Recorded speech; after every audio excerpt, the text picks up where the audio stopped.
Welcome to Barnyard Language, honest talk about running farms and raising families. We are Katie and Arlene, an Iowa sheep farmer and an Ontario dairy farmer, with 6 kids, 2 husbands, and a whole lot of chaos between us. While this is a podcast for farm families, sometimes our content isn't for the whole family.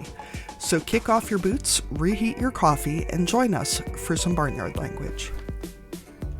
Hello, everybody. Welcome to another episode of Barnyard Language. It seems to be a day of technical difficulty, so Katie and I are going to try and get through an update without one of our internets crashing. Apparently, weather or something. I don't know. Katie, what's going on in Iowa these days? Well, the apocalyptic storms from this morning seem to have ended, finally, hopefully, for a while, so that's good. Found a duckling in our driveway last night, so there's now a duck living in my office. As I was telling you, Arlene, I was in a work meeting today when the guinea pigs started fighting, also in my office, which set off the ducklings squawking and screaming, also in my office, which set off the roosters, not in my office, but on the front porch directly outside my open office windows, which led to me having to explain to my boss that I was not making that face at him. I was making that face at the level of chaos that apparently nobody else could hear. So that's good, at least. Yeah, sure. These are the things that you don't get in a regular 9-to-5 job, right? The work from home office is so much different than the office. I think certainly if you work in a place... There's the rooster right there. If you work in a place where the ruckus of roosters, guinea pigs, and ducklings is a normal thing, probably no one is expecting you to be on a Zoom call about large language models. Yeah, probably not. I think there are jobs where that's normal, but there are very few jobs where there would be the crossover with the sort of things we were trying to discuss. Other than that, Jim got corn in this weekend, but only some of it, and we've now gotten, I think, the better part of 6 inches of rain in the last 48 hours, which is a lot. Wow. So there might be a pause. Yeah, for our non-American listeners. Even Canadians know what 6 inches is, Katie. Now that sounded really rude, but that's not what I intended. Yes, Arlene. Okay. Anyway, how are things at your place, Arlene? Well, last week I was saying that no planting had been done. It was too wet, weather, blah, blah, blah. And in the past week, we planted everything. So by we, I mean the 2 different custom guys who we have come in and plant our corn and our beans. So thankfully it wasn't all on us. But yeah, we had a stretch of, I think, 4.5 days where it didn't rain. And we were apparently on the right spot on the list where they were both able to come and get all our planting done. So it has been a crazy, hectic week, because that also meant there had to be a bit more rock picking. All the soybean fields had to be rolled after they were planted. And it looks like we're going to be going directly into spraying because it's been such a late start on planting. All the weeds have already started to get established, and we're cutting hay. So last week, nothing. This week, everything, all at the same time. So it's a bit chaotic. I feel like that's the thing about farming, too, that is easy to forget, is that it's never like just the planting. It's the rolling and rock picking and fixing this and fixing that and trying to find where you put the thing a year ago that you haven't needed since then, and all that other little... And all the other chores are still happening too. So we're also still milking cows and feeding calves and doing all the other stuff that happens every day as well, but add all that other stuff in. So it has been... I bet your kids thought you were going to feed them too, didn't they? Well, they did get fed intermittently. They were also very helpful. Actually, this was a long weekend, an extra long weekend for us, because my niece actually got married on Friday. So the kids got Friday off school so we could go to that wedding. So that was beautiful, but also one of the days where it didn't rain, which was fantastic. But I know my husband felt like he kind of had like the phone in his pocket at all times in case were things that he needed to chime in on. And the wedding was close by. They just live around the corner from us. So that was nice too. We actually came home between the wedding ceremony and reception. And so he was able to check in on everybody and make sure everything was happening the way it was supposed to. So we got to do that. And then the rest of the weekend, it was all hands on deck for everything. So it was really good, actually. The Monday night before they went back to school, we took them out for supper to kind of celebrate the fact that planting was done and that everyone had chipped in and helped in lots of different ways. So It was good. It felt like we were working together as a team, which sometimes it doesn't always feel that way, but this was this was a good week. So that was nice to have on top of all the some of the other heavy stuff that's been going on lately. And the wedding was so pretty. And I don't think my kids have been to, well, the younger ones probably have never gone to a wedding, and my older ones maybe a couple. So that was fun too. Got to have it was an outdoor ceremony on their farm. I think I've mentioned before, my sister-in-law and brother-in-law have a market garden. And so the ceremony site was a little tucked away corner of a field where they used to run their maple syrup business. It was kind of like a transport route from one set of trees to another. So it was like a little pocket of a field that had been left kind of natural with rail fences and everything around it. And so it was a really pretty spot to have a ceremony, and the mosquitoes managed to stay away, and it wasn't too hot and it wasn't too cold. And yeah, everything was really beautiful. So that was very nice too, to have some family time in the middle of all the other chaos. It's always nice to have a family gathering where nobody has died. Yes, that's true. And this was the same family where great grandma had passed away just a week and a half ago, or a couple weeks ago, but the funeral was a week and a half ago. So yeah, it was nice to see everybody again, but in for a fun and festive occasion, and took some pictures together because it feels weird to get all dressed up and take a picture at a funeral. So we actually got a family photo taken, which feels like it hasn't happened in forever either. Everyone was dressed up and in good spirits. So that was pretty nice. Yeah, it's weird to get to that age too, where every time you see someone else's kids, you go, "How did they get so tall? Last time I saw you, you were only." I don't know when that happened, but I found myself there a number of times recently, and it's Yes. Yeah. And my kids are the ones getting that these days because they're all tall, well, almost all taller than me. So it seems to be a shock for people who haven't seen them in a little while. it's shocking to me as a tall person. One of my nieces is almost as tall as I am, and I'm 5'9". Like, I am not a short person, so I did not anticipate her being as tall as me, and certainly not this quickly. And the other one is catching up fast too. And my own kids are catching up fast to them. So Yeah. It's funny too. I think probably each family has that, I don't know, like the person that you pass first, your milestone, short adult. And for our family is my mother-in-law is on the shorter side. So as each kid gets as tall as grandma, that seems to be a milestone. So my 9-year-old is really anticipating the day where he gets to look at grandma eye to eye, and he's getting pretty close. He's stretching up too, for sure. And then our other household news is that we had a sweet barn cat turned house cat. He had come in during the pandemic when my daughter was raising kittens and selling them because people were looking to buy barn cats for good money. So she was making some coin there. And we kept one, and he had gone missing. He was an indoor outdoor cat, and he was an orange big boy with a whole lot of thumbs. He was what do you call those? polydactyl. Yeah, I keep wanting to call him a pterodactyl, but yeah, that's the one. So he would often go missing for a day, but never longer than that. So after about 5 days, we realized that he probably wasn't coming back. And I checked in with the neighbors, and no one had seen him. So we actually just a couple days ago brought a new, very affectionate barn kitten in to the house. So we'll see if she takes. I'm not sure. We're on a trial run at this point. She's, like I said, super affectionate, almost too much, but is also gotten to the point where she is quite good at jumping up on things and climbing tall things. So we'll see if this one sticks or not. I'm not sure, but we'll see.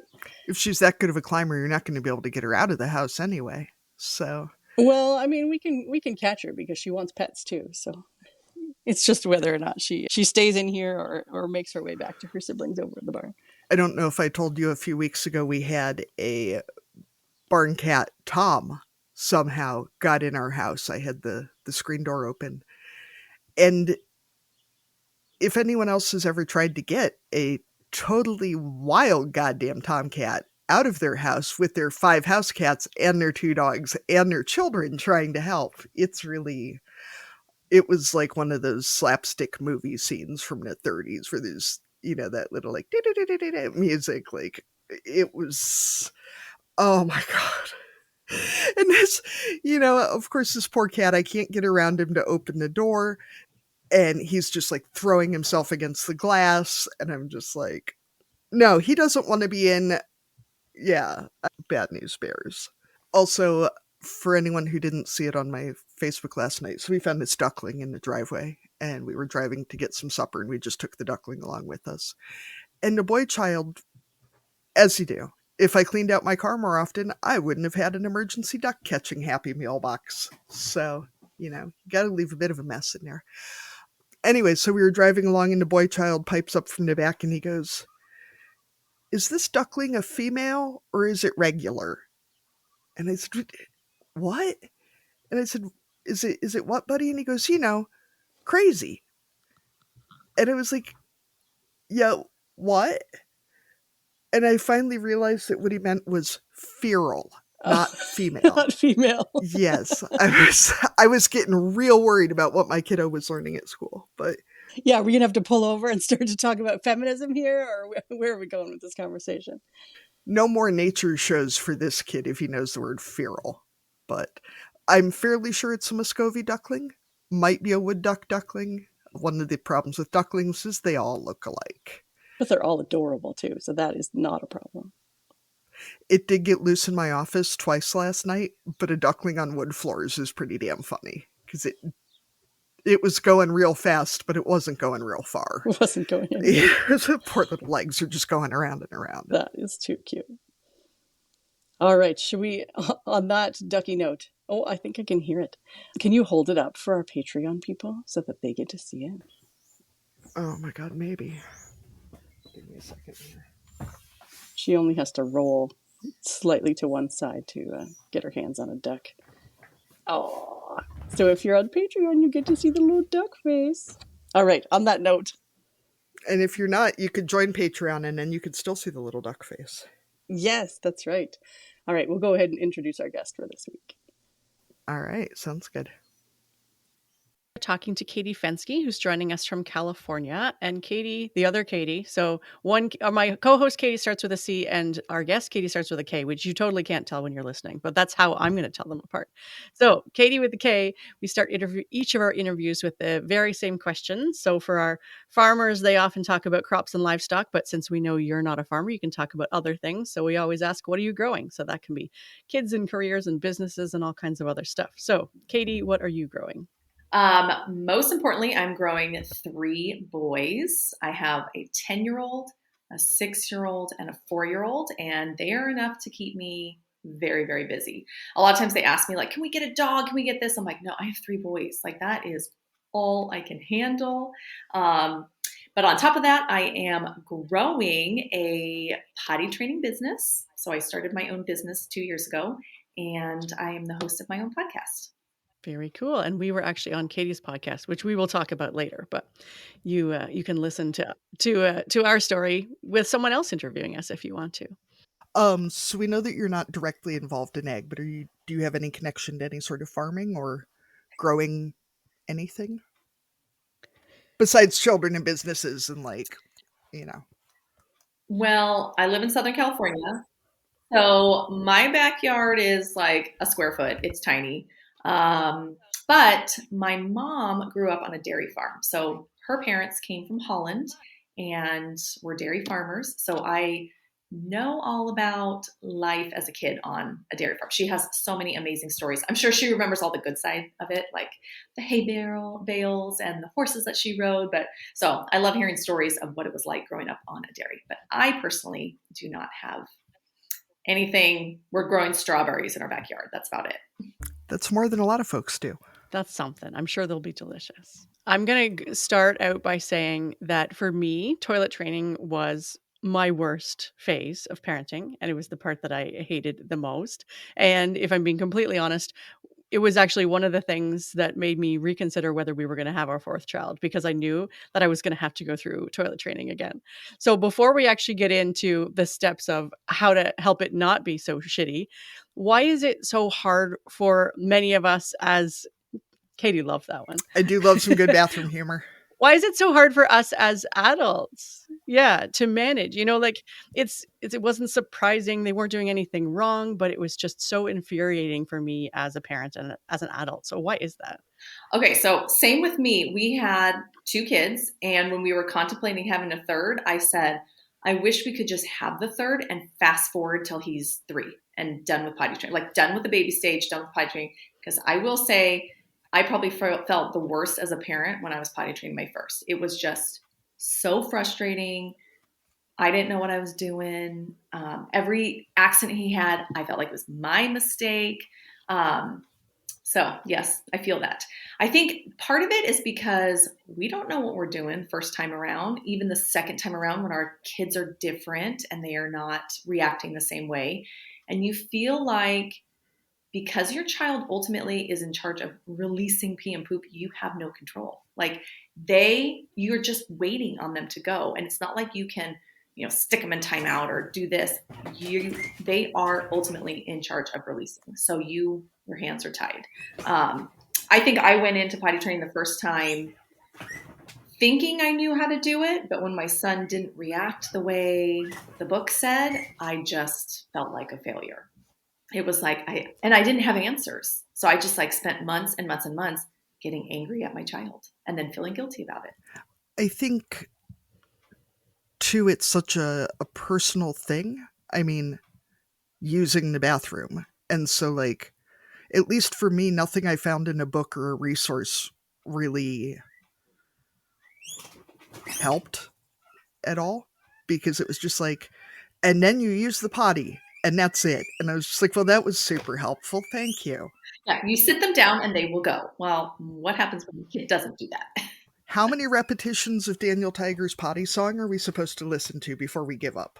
Yeah, and it's just, I admit too that I have a real problem with people saying things like, well, it's not like your kid will go to high school and still be in diapers, because there are kids that are, through no fault of their own. But no, generally, if your kid's gonna be one of those kids, you know about it. It's not a potty training failure that is causing it. But potty training is a trip. I will admit that our second one was potty trained by an in-home daycare provider, and it was amazing.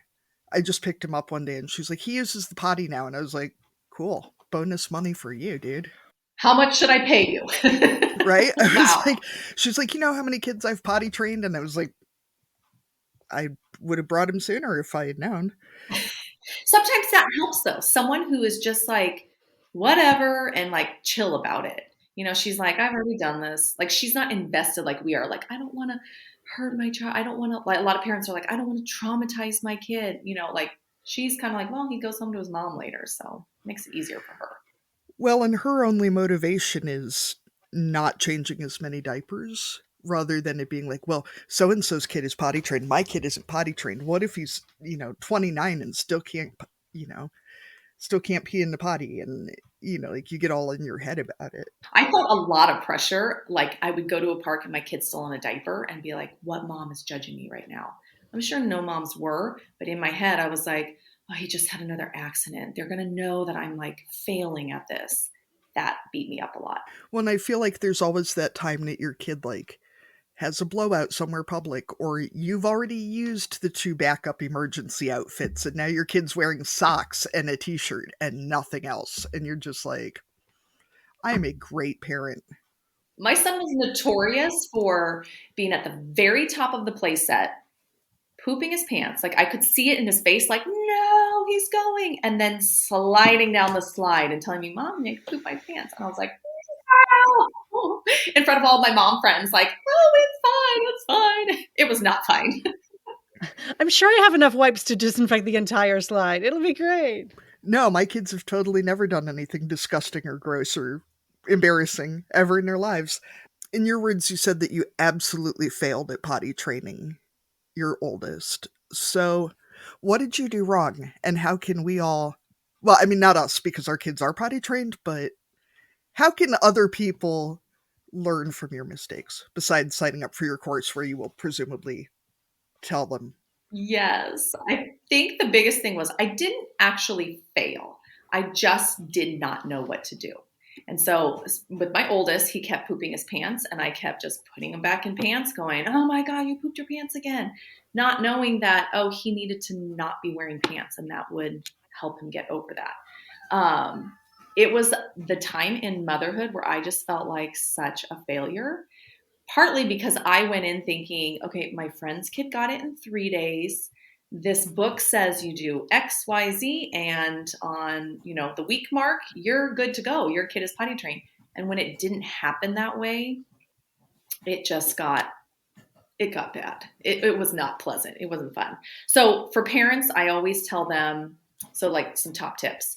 When you're going to start potty training, go in committed that you're going to like stick to the process, and just drop all expectations. So I always say, like, if you have to take off a little bit of work, or if you have to like skip a class here and there, like give yourself enough time at home and know like you're just going to stick it out until they get it.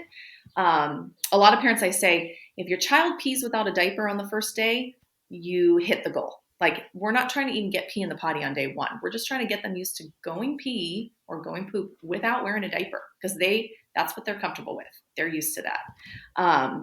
So the bare buns method, where you go naked from the waist down, I think that is the fastest way for kids to learn what it feels like to go pee. Like, it starts making that connection. They don't have that confusion of like, underwear feels like a diaper. I know a lot of moms are like, but I don't want pee all over the house. I have done this method and my house does not smell like pee, so it is doable. I think that's probably one upside of being a farm mom is there's already God knows what on my floors. Like, little kid pee is... Right. And I just thought, you guys have so much land to just run around, be outside. Where we live, it's like my kids were naked outside and a neighbor would walk by and I'd just be like, we're potty training. Like, please don't look at my naked children. But, you've got the whole out back to go run around.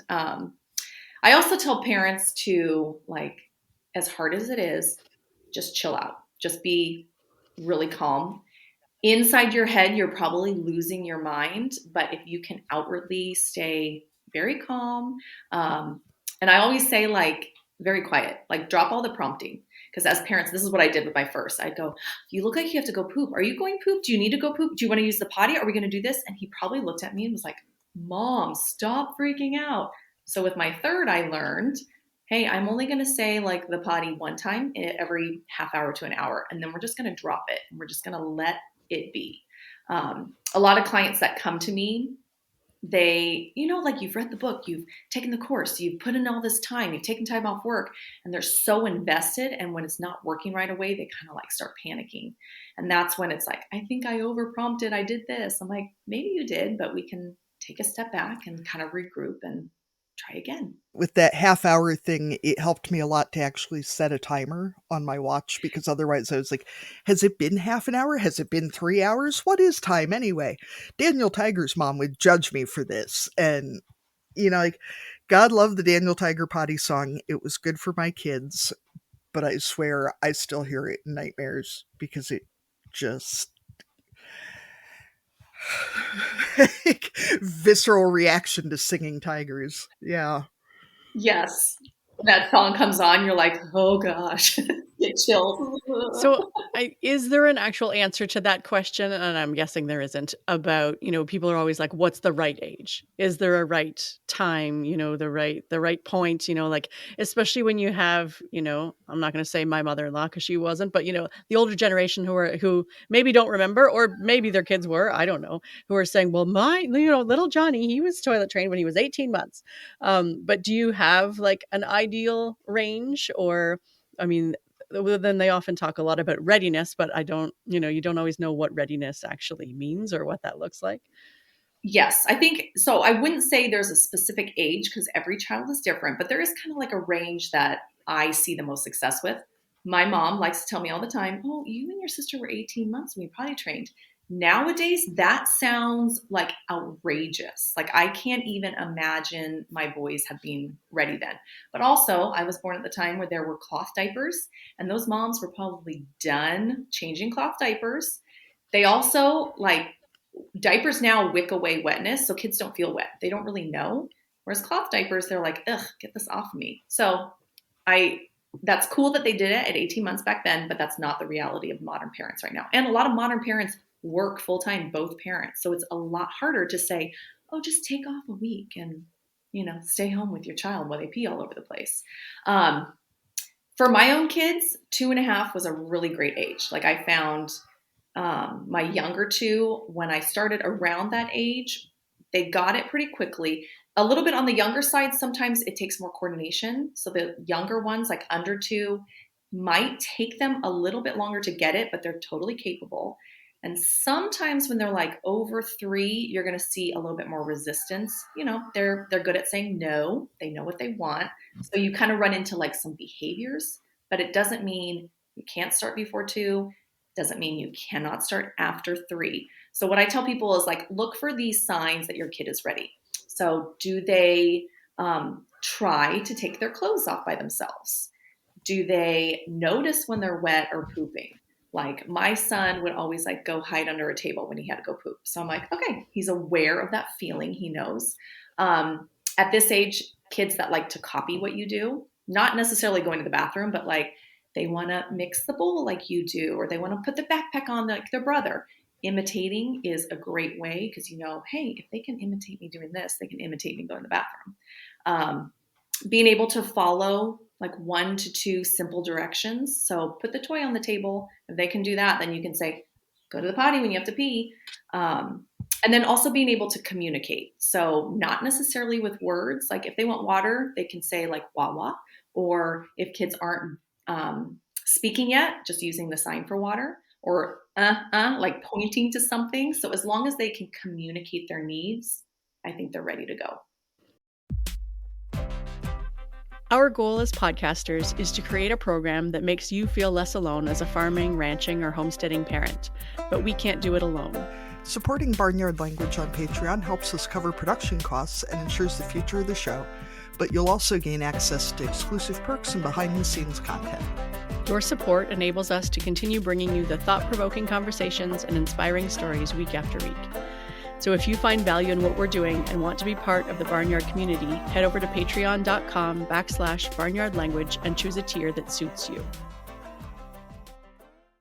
So you already gave us a few of your top tips, but do you have any more that are kind of like your good starting points? Definitely start with bare buns. Be ready to commit some time to it. Lately, I've been seeing a ton of kids that will hold their pee all day long. And this is something like I didn't really see 2 years ago, but in the last couple months, that is like a big one. And I don't know if it's like pandemic babies, what it is, but most likely that and poop withholding, kids that will hold their poop for a couple days, just stems from anxiety. It's something new. They're like not sure about their body. My youngest son did that, and it was like waiting hours for him to go poop and really staying calm and just knowing like it's not him, it's not his behavior, it's not him being stubborn, it's he's scared of this new thing. That was what got me through it. Like, okay, buddy, do you need a hug? Do you want me to help you? With him too, not making him sit on the toilet or the potty. Like if he needed to go, I'd say, okay, let's sit on the potty. If he got right back up and said no, I'd be like, thanks for trying. Let's come back when you need to. So instead of spending like an hour on the bathroom floor, which was not fun for me, not fun for him, I just kind of like took all that pressure off. He got it, but it was like he did the poop dance back and forth for about an hour. So, Katie, speaking of kids telling you what they need, will my kids eventually stop telling me that they have to go to the bathroom? We have one bathroom in our house. You have to go through basically every room in our house to get there. And my kids will run the whole way yelling, I have to go potty, Mommy. I have to go potty. And I'm like, I figured that's why you were running towards the bathroom. Like, you don't need to tell us. To know that. My 10-year-old still, or my 6-year-old will go, I have to go poop, and run into the house. You're like, thanks for announcing that. I would also like to know if there's an age where they actually flush the toilet, because my boys still forget to flush the toilet. Even when we say, did you flush? They're like, yeah. And then I go in the bathroom. I'm like, you didn't flush. Like, why would you leave that in there? So I don't know. I don't have an answer to that one. Well, I have teenagers, and I will say there's flushing, and no one tells me when they have to poop anymore. So, but at least by the time you get there, you should be good. Well, that's good to know.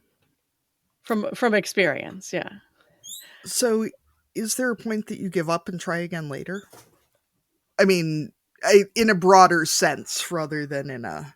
Yes.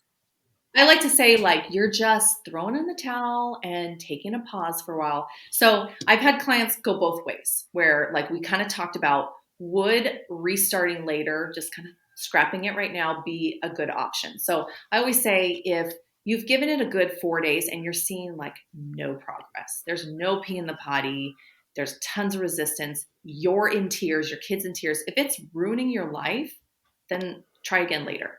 And especially if your kids are younger, you've got the time. If your kids are on the older end, then you can scrap it. You can kind of regroup, use this as information. You know, it's kind of an experiment. How do they react to not having a diaper on? Now I know when I do it again, this might be the same reaction, but I've got like the tools to handle it. And then in a couple months, go back to it and start fresh. Like day one, you're going to go through all the steps. And I usually say too, if you decide you're just going to do a restart, just re-diaper your child and drop all talk of it. Like, don't worry about it. You need a break. It's fine not to like have the potty there and remind them about it. You can just not worry about it until you're ready to start again. Yeah, that's a good point, because you don't need to dwell on the fact that it didn't work, but just like, hey, diapers are back, and yeah. And then you have like, you know how they reacted. So then you can either reach out to a consultant or you can like look up some information, but you know, like if my child was scared to pee, okay, what can I do about that? If, you know, they just absolutely couldn't get on the potty, maybe they just weren't feeling it yet. So you have the information. I know too for myself, I mean, still a lot of times in parenting, giving myself permission to quit and try again later is enough to make me feel better about continuing with whatever I'm doing. You know, like I'll keep going with it if it feels like we're close to a breakthrough, but sometimes just telling yourself that you can not do this right now is. And I tell parents all the time, I'm like, you didn't fail. Like, you tried it. You're new at this. Your child's reacting in a way that you didn't expect, because a kid may show every single sign of being ready. Then you take the diaper off and it's like a whole new kid. And you're like, well, I didn't expect this. So it might just be that they're doing something that you weren't quite expecting. So you're not failing. Your child's not a failure. You're right. You can give yourself permission to try again. When it comes to the physical setup of things, you know, like whether it's like a small potty, whether it's like the seats that you put on a toilet, things like peeing when standing up for boys, do you have any thoughts on what works well for people, or what certain kids kind of tend to do better with? Yeah, I really like to start with a little potty. I did try with my third to just say, we're going to go straight to the toilet. He has two older brothers. He's going to know what to do. And when it came to pooping, the only place he would go is on the little potty. So I had to clean that little thing out for a couple months. But I feel like the little potty helps with that independence, that autonomy. A lot of parents are like, I don't get it. Why aren't they self-initiating? Why aren't they going on their own? Sometimes it's, well, they just need like a smaller option that's made for them. You can always try just going straight to the toilet with like an insert. I have on my toilet right now a lid that has like a mini lid attached to it that's magnetized. So like when the adult's sitting down, you can just like flip that little lid up. Love that, because now I don't have to touch anything. I don't have to do it. But yeah, usually the little potty is more comforting for kids. With boys, I always say to start them sitting down, because I ran into this mistake with my oldest. He peed once standing on like the first day. So I'm like, cool, we're just going to stand. He had zero patience for pooping while sitting. He was like, I'm not going to sit. I don't want to do that. And I think it led to some harder issues with pooping. So I always say, just have them sit at first. It's a little bit cleaner because they're not spraying all over the place. And it's a really easy transition. Like if they see another boy doing it, they'll want to try it. And it's not that hard to move them to standing. I right now have Target stickers in my toilet because my boys need something to aim at. I know too that we really liked the little potty because with a big old house with only one bathroom, it was nice to have a little potty upstairs and a little potty in the living room where it's less disruptive. And if God forbid daddy's already in the bathroom, you're not, hammering on the door going, we need the potty. Like, I mean, that happens all the time now, but at least it's a little less emergency usually. Yep. It's portable. You can even throw it in your trunk and take it to the park. I've done that before. And for a while, you can go with, oh, well, you can only pee standing up in urinals. So that's like public bathrooms and places that you don't have to clean up, right? Right, right. I was going to say we also really liked the cloth training pants because for my kids, at least, the disposable training pants were too much like diapers.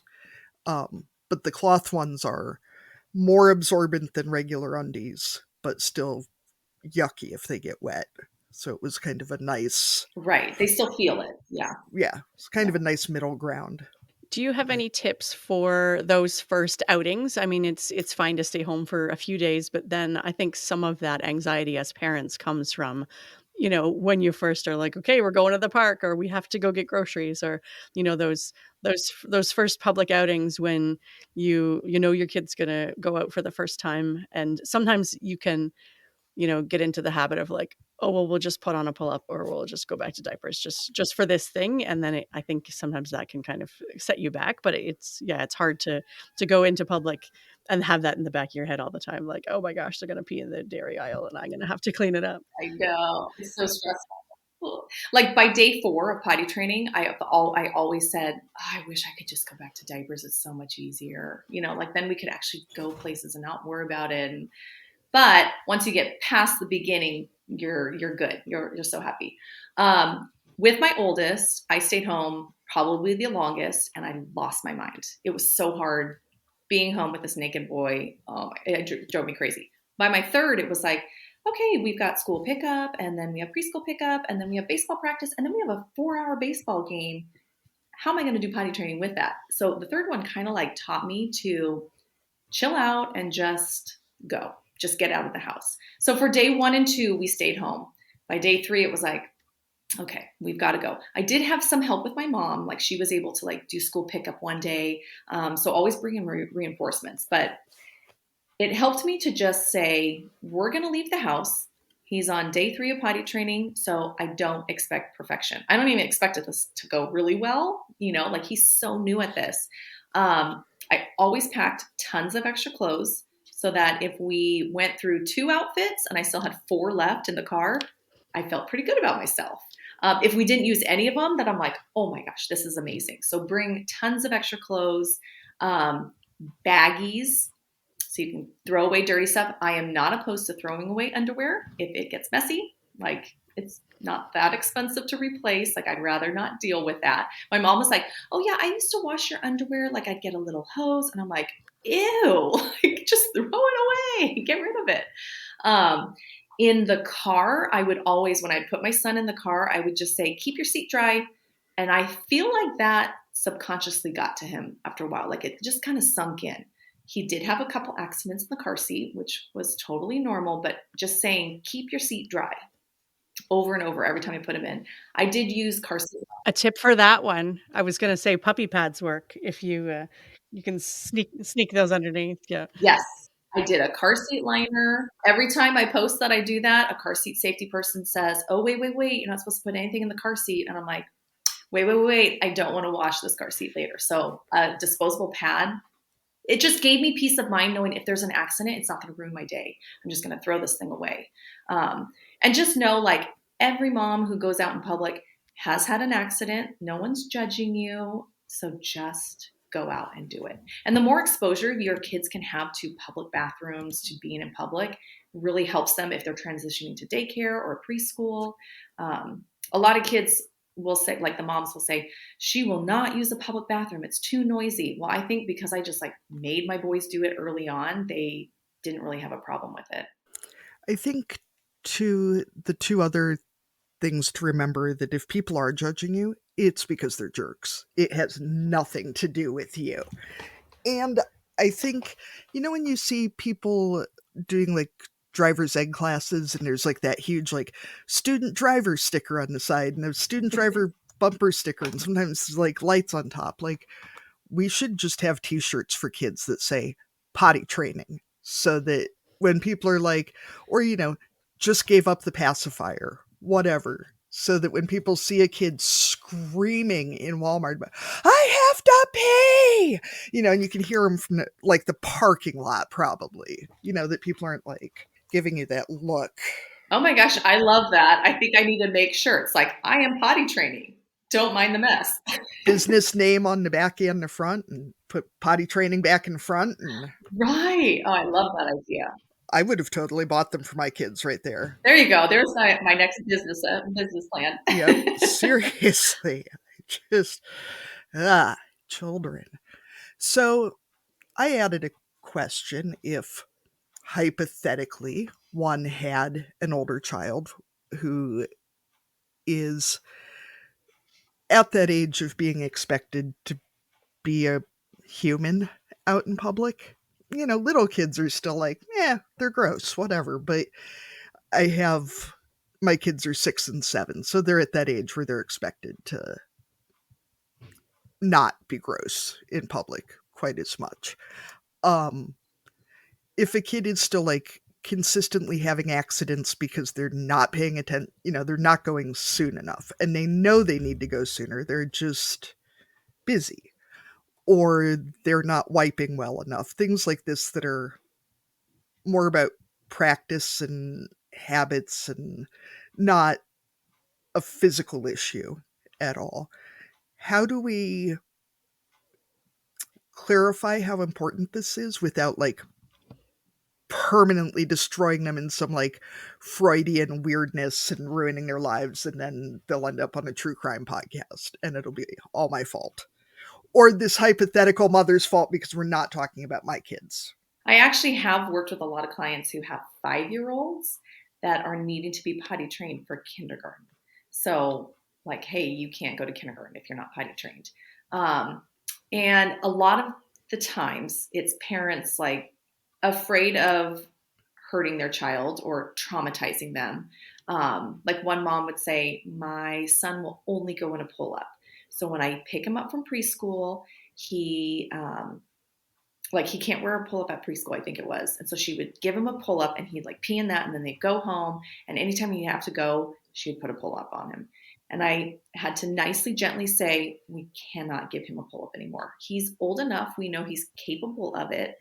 So I worked with her, and no joke, it was like a week he was peeing and pooping and potty. So I think it's kind of comes down to like just gently putting your foot down. Like with my son who did not flush the toilet, it was like, okay, we are going to have some kind of consequence. Like you don't flush the toilet, then you're going to be cleaning the bathroom, that afternoon. A lot of kids don't want to stop playing, and so they'll have pee accidents.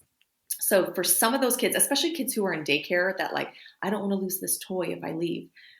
Sometimes potty watches work. So you'll have like a watch that has a timer on it. And when the timer goes off, it's, hey, you got to try and use the bathroom. And I also teach kids, like, if you are playing with a toy and you don't want to lose it, you give it to your teacher and say, I have to go potty. Can you hold this for me? So that they're not feeling like I'm going to lose my place in line or do that. Wiping, I feel like takes a lot longer to learn.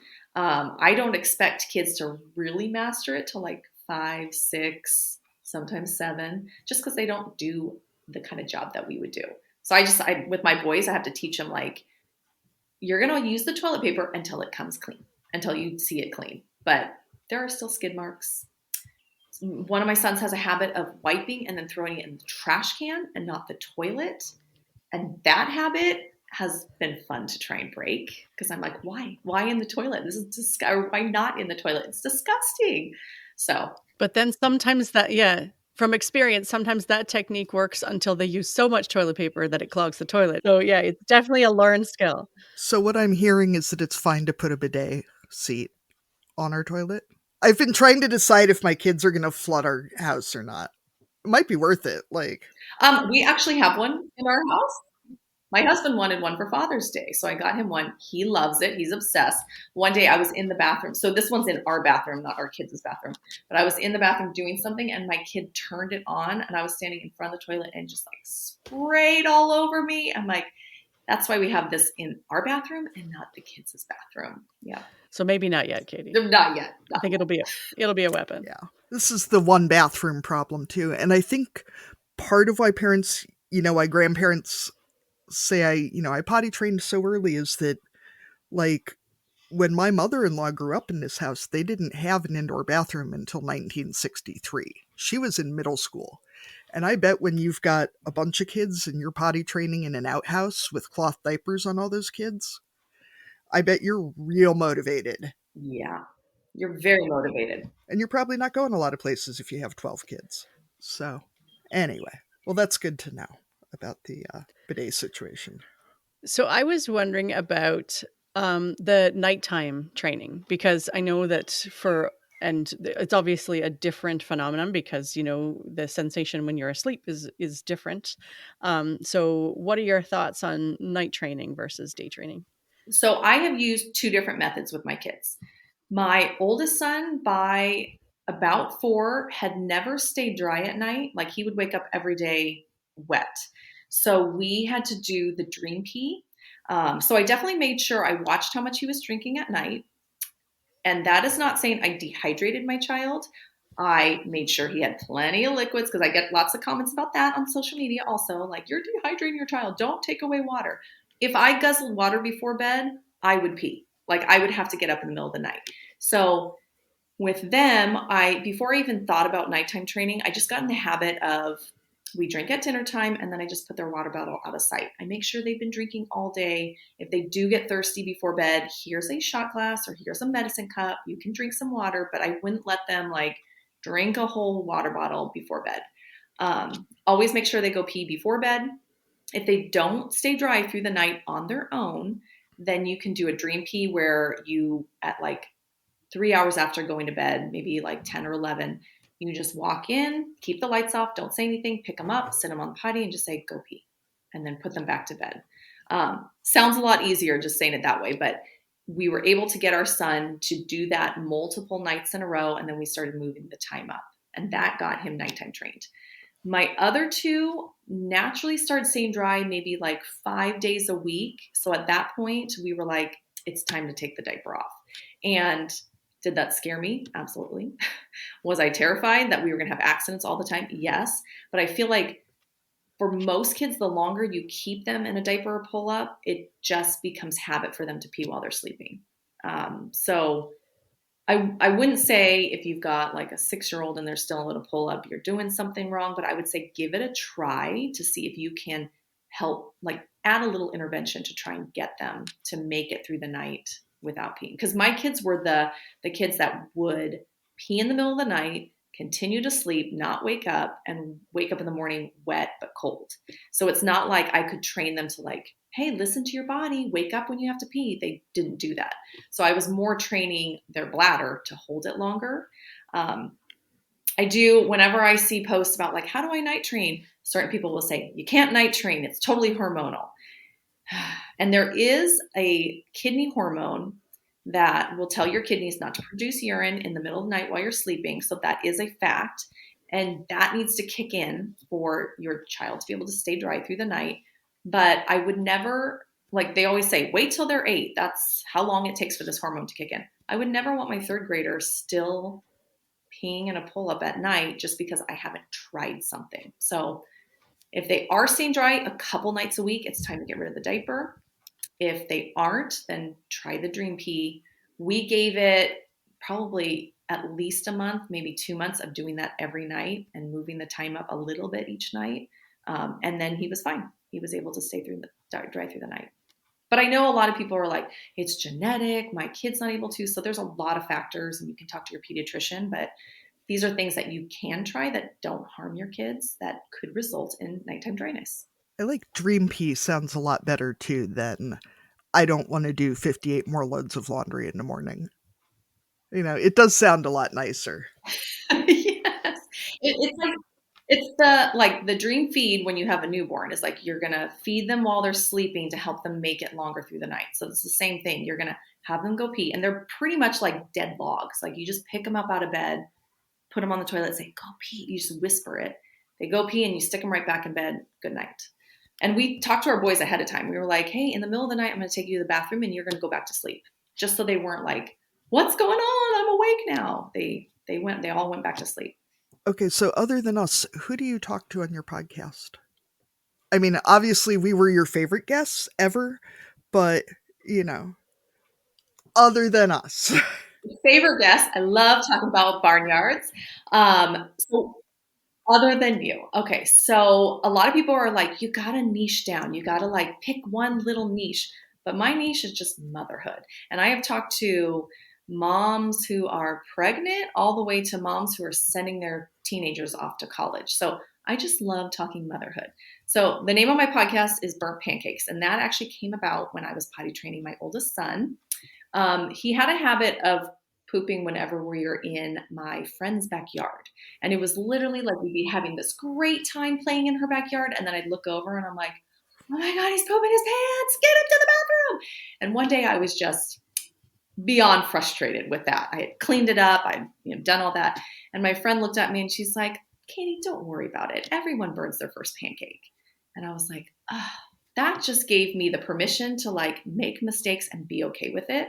So my podcast centers around making mistakes, messy motherhood, but all of us are doing it together. I like to have on experts who can tell us about things like dyslexia, and I had a postpartum doula, but also just regular moms who are doing it right alongside everyone else. Very cool. Sounds a bit like us, but less farmers. But I mean, we got on yours too. So yeah. So on that topic of motherhood, we often are talking to people, especially moms, about the early days and months of that transition from not having kids to becoming a parent. What was your transition like from your 0 to 1? Incredibly rocky. It rocked my world. So a lot of people will say like, what was your hardest, 0 to 1 or 1 to 2 or 2 to 3? And I was like, oh, for sure 0 to 1. Like going from being able to get up anytime, like go to work, have my dinner without being interrupted, go work out at the gym, all of that, like gone. The minute he was born, it was like, oh my gosh, like I don't have my life anymore. So that adjustment was really rough.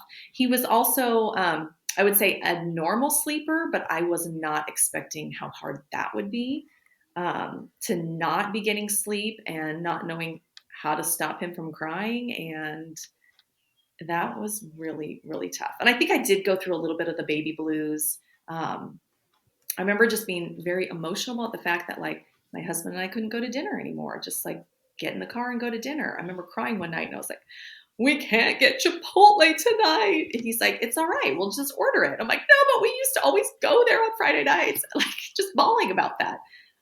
So it was just a rough adjustment. Just my life is changing. Now I can look back and I'm like, it really wasn't that bad. Our life is great now. Our kids are sleeping, but that just changed my life. And I felt like I had wanted to be a mom all my life. And then when it hit and it didn't feel right, it was like, wait, this was my calling and I'm not loving this right now. So that was hard. That sounds all very familiar. Yeah, there is something about that shift from 0 to 1 and realizing there's not that you want to go back, but you're never going to have that life again.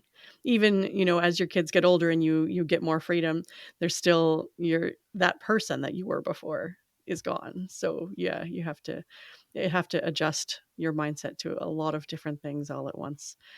They don't talk about that at the baby showers. It's just about how cute the clothes are.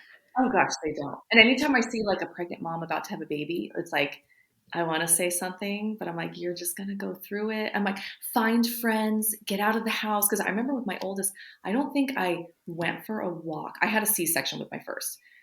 I don't think I left the house like to go on a walk for like the first 6 months because I was so afraid he's going to cry when I'm out walking. And then the neighbors are going to hear him and think I'm a bad mom. Like those thoughts literally went through my head. Like, how did I not leave the house? Like, how did I do it? So find friends, find support. Yeah, it's okay if you don't bond right away because I remember my first Mother's Day, I think my oldest was 3 weeks old. And I remember looking at him and it was a horrible night. And I remember thinking, I don't really want to be a mother today. Like I'm not celebrating Mother's Day. Like I feel miserable right now.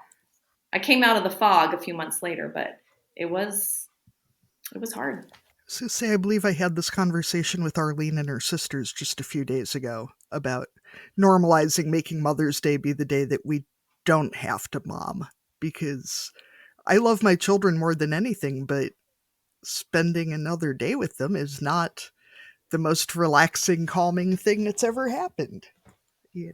They're kind of a lot. And Correct. Yes. Especially when they were little. Like when they were little, I would be Mother's Day, but I'm like, I'm still getting up super early with them. And now that they're a little bit older, I'm like, go play outside because I'm going yeah. to drink my coffee in peace today. Bring me the gifts later. I'll sleep in for now. All right. So we ask all of our guests, if you were going to dominate a category at the county fair, what would it be? And categories can be real or made up to ensure that you win. Okay, this was the hardest question for me to come up with an answer because I'm like, I don't grow anything. I don't have cows. But what I realized was back 10 years ago, when I found out I was having my first boy, I instantly felt like, oh my gosh, I have to raise this boy to be a man. Like I am bringing a man into this world. It is my job to make him a gentleman. So I think my award, I don't know how to describe this, but a prize gentleman. I want my boys to be respectful. I want them to be work hard, but also be happy. I want them to be proud of themselves. So if I could see my boys grown up, happy, healthy, contributing, then I know I have done a good job. That's a hard category to win, but I wish you all the best. I've got 3 boys too, so it's a lot of pressure. Yes. Open the door for her. Open the door, guys. Seems like a category too where having a lot of competition would be a really good thing.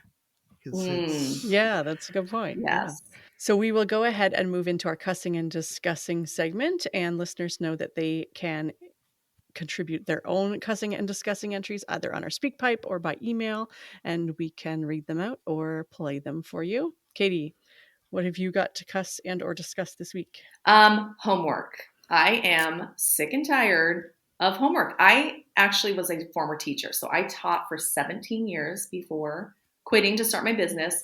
And I did assign homework as a teacher, but now that I have kids in school, I'm like, why do they have homework? They're in school all day long, and then we're sending them home with more homework, or sit on a computer after you've been at school all day.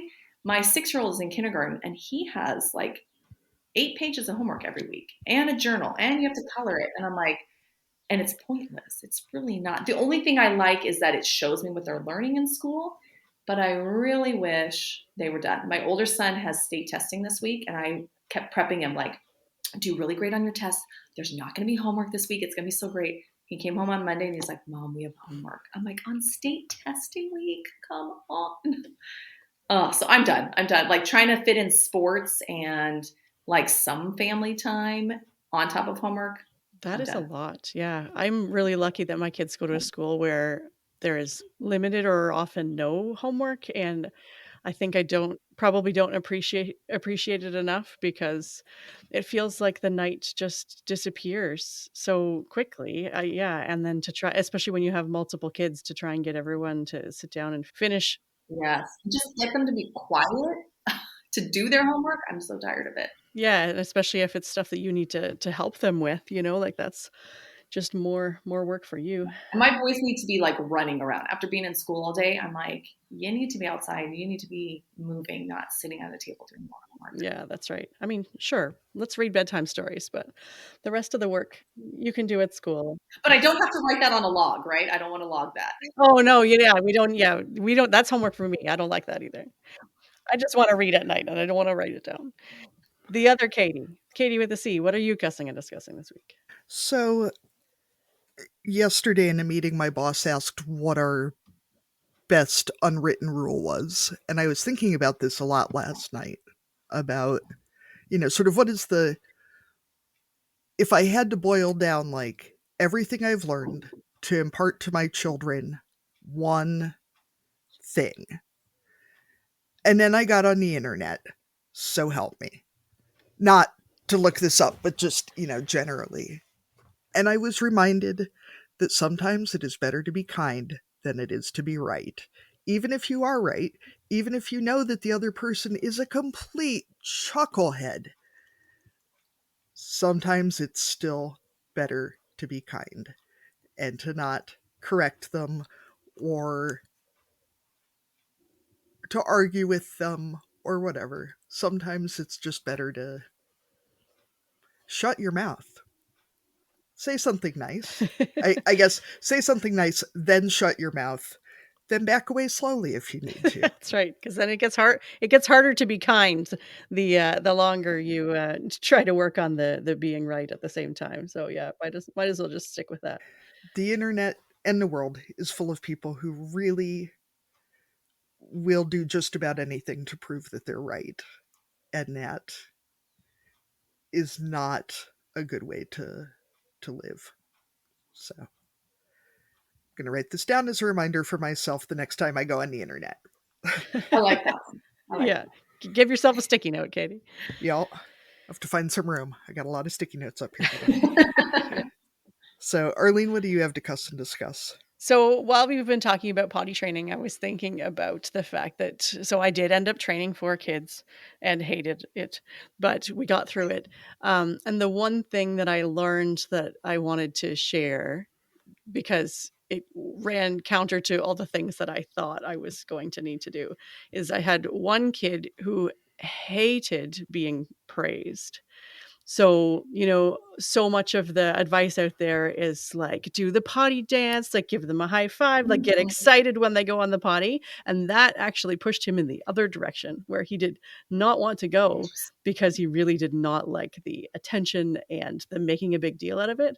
So it was just like that reminder that every kid is so different. And just because you have a technique that maybe worked for another kid is not necessarily going to work for the next one or the one after that. So I mean, in everything, we just have to look at the kids that we have. And, there's obviously lots of great advice out there about everything. But sometimes you just need to tweak it a little bit because the person that you've got in your house might not want a potty dance at all. That is a very good point. Yeah. I need to ask, was it your third one? No, number 2. Interesting. Not number 2, number 2. That makes sense too, though. Number 2 was also an issue, but I'm not going to talk about that on the podcast. But yes. I'm wondering, one more question, Katie. Do you think that you talk about poop more on your podcast, or do we talk about poop more on our podcast? We should measure. Oh, good question. Well, my podcast is not strictly potty training, so I'm thinking yours.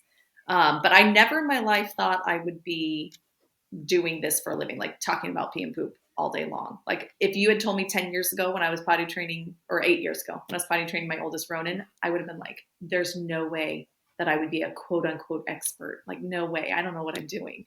So probably yours, but social media, we talk a lot. Yeah. One other question that I thought of, do you have a favorite or a couple of favorite potty books? Because they do, especially when you're talking about readiness, that's one of those things that you can kind of start to read to your kids.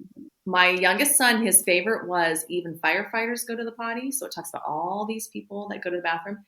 We've read that one probably 100 times. Yeah. Don't you love it when the most random book becomes their favorite? And you're like, why is this the one we have to read? Yeah. But the classic Everybody Poops, that's another good one. Yeah. Good times. All the poop talk. So we want to thank you, Katie with a K, for joining us today. Remind people where they can find you online, either your podcast or your potty training resources, or where should we look you up? Yes. You can listen to my podcast. It's called Burnt Pancakes Momversations. On social media, you can find that one at Burnt Pancakes with Katie. If you want information about potty training, I do have a website. So you can go to burntpancakes.com and look in the potty training section, or on social media, it's at It's Potty Time. That is great. Thank you so much for joining us today. Thank you for having me. This was so fun. Yeah, thanks for coming on. Thank you for joining us on Barnyard Language. If you enjoyed the show, please support us on Patreon with a donation. Big thanks go out to our show editor, Krista Paffrath at the Rural Podcast Network. Please rate and review the podcast wherever you listen, and follow the show so you never miss an episode. If you want to connect with other farming families, join the private Barnyard Language Facebook group. We are always in search of future guests for the podcast. If you or someone you know would like to chat with us, get in touch.